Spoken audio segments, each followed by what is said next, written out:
Okay, hello and welcome to our second video lesson. This is going to be on observation versus inference. Now, as same as last week, make sure that you either have your printed out copy of the guided notes that you are taking notes with, or you have your Google assignment notes out and ready to get started. Please remember that you can always pause, go back, recheck, do your notes, whatever you need to do to make sure that you're understanding these concepts. All right, let's get started. Okay, so the first thing that we're going to look at is what is an observation. And this is a pretty simple concept, right? We have five senses: touch, taste, sound, smell, and sight.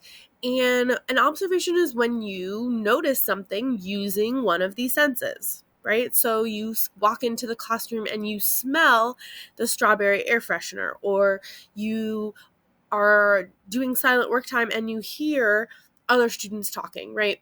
So you're making an observation based on something that is happening around you, something that you read, right? Something that you can touch. You say, oh, that sweater is very soft. That is an observation.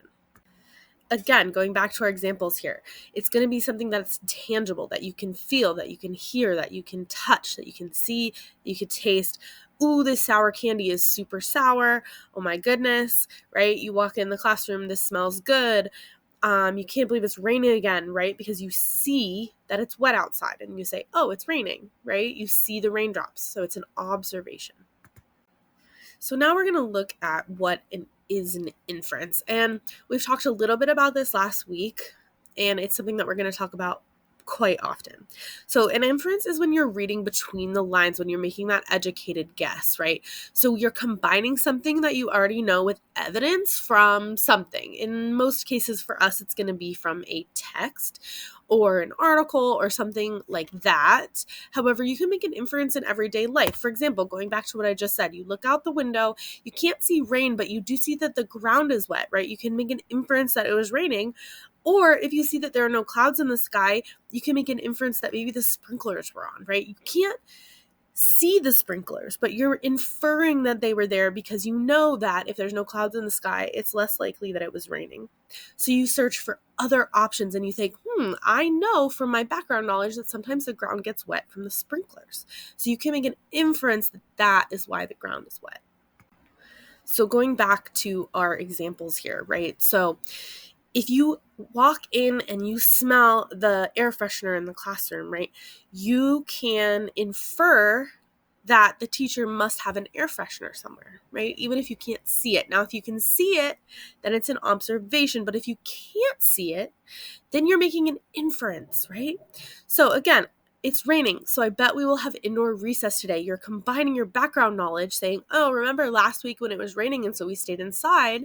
And so you make an inference that you are then going to be having indoor recess, right? Or finally, if you feel someone's jacket, you touch it and you say, oh, that's so soft, then you can infer that they must be comfortable because you're using your background knowledge that things that are soft are comfortable. Okay, so let's break down inferencing a little bit here.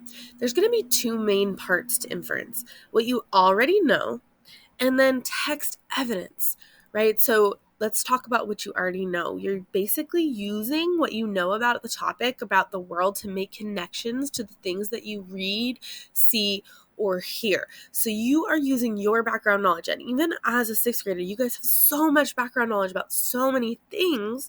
And then you're able to make connections based on that knowledge and the things that you are reading in the text.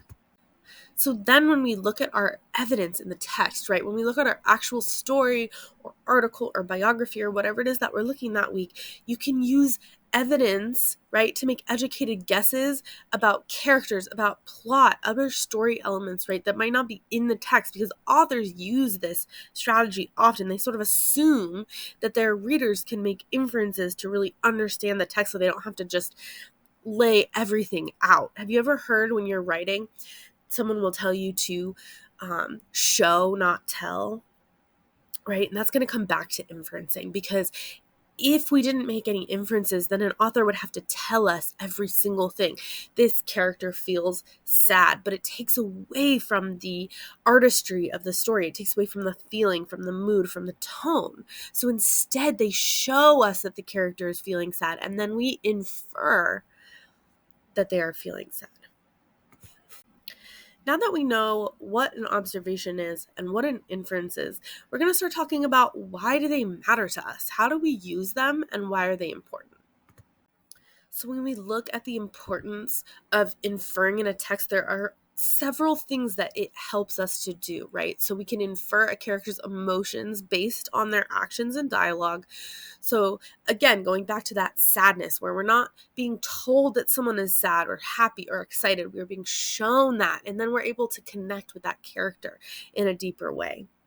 We can infer the setting based on descriptive language. If the author says, oh, the light was dying and the sky was hazy, we can start to infer things about the setting of our story, and it gives us more context.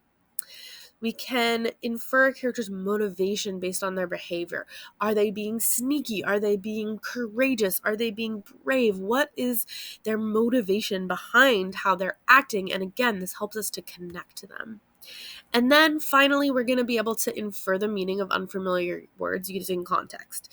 This is going to be a really important skill that we're going to practice all year, where you can look at a word that you don't necessarily know what it means, but looking at the context and looking at the story and the background and the sentence it's in and the mood, the tone, everything about it, we can sort of start to decide if it's positive or negative. We can decide if it's describing something. We can decide what we might think it means so we can better understand that word, even if I couldn't tell you the exact sort of dictionary definition of it. So now it's going to be time to practice. In the next 3 slides, or in the next 3 portions of this video, you are going to be shown 3 super world famous paintings, okay? And what I want you to do on your guided notes for each of these paintings is you're going to do 2 observations. Now remember, those are going to be things you're not guessing about, things you can see in this case, because we can't really hear a painting, right? We can't smell it unless we're there. We can't really use our other senses. So it's going to be 2 things that you can see about the painting and 1 thing that you're going to infer from the painting. So using that background knowledge, using the things that you can see and making an inference based on that. Please come up if you have any questions. I will help you. Once you have done your 3 practice, you have reached the end of this lesson. You may have your notes checked, and then you may move on to our mastery check. Good job, you guys!